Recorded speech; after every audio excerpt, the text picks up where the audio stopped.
The Malaysian air tragedy has once again focused attention on people's capacity and willingness to travel.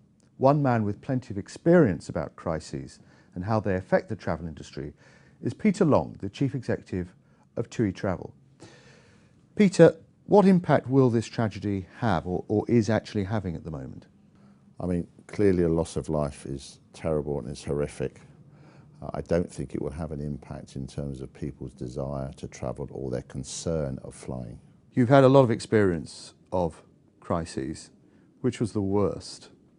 Yes, I've certainly had a lot of experience. The worst one, I guess, was that I would have never expected to have my 143 aircraft grounded as a result of volcanic ash in the air and the disruption that caused to our business. That was also had a sense of uncertainty, an unending feel about it. Well, it did. I think we all remember when the skies were empty, when aircraft weren't flying.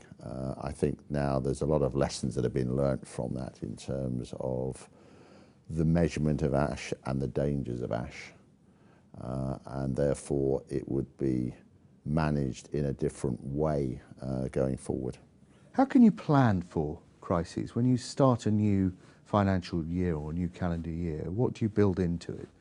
I mean, typically what we have is, well, the only thing that's certain is we know we'll have disruption to our programme, and that disruption is probably the order of 40 to 50 million pounds a year.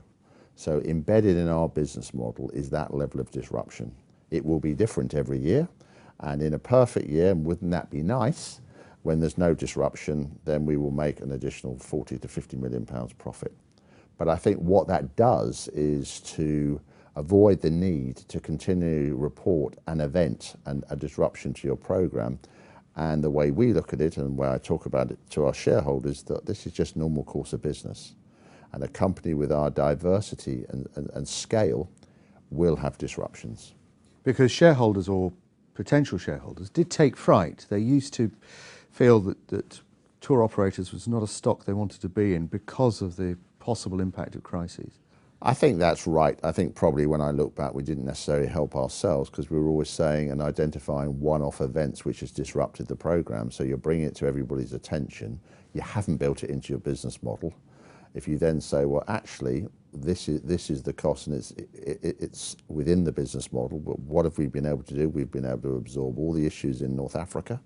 And that has meant that therefore when there are these situations, investors and shareholders are not duly worried about it. They say, okay, well you're going to absorb this, aren't you? And the answer to that is yes. Just tell us finally about 2014 and the outlook. Are you seeing a sufficient uplift in not just the UK economy but the European economy to encourage the return or greater amount of travelling abroad? I am encouraged in terms of the overall economic environment, particularly within the UK and Germany, which is our two principal source markets.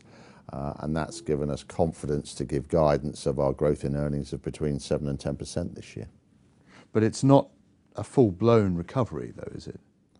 No, I think it's very positive. I think we're seeing consumer sentiment, confidence improve significantly in terms of the actions that have been taken by government. But no, have customers more disposable income than they had last year? Well, I think in overall terms for our customers, no. Is the outlook more positive? Definitely.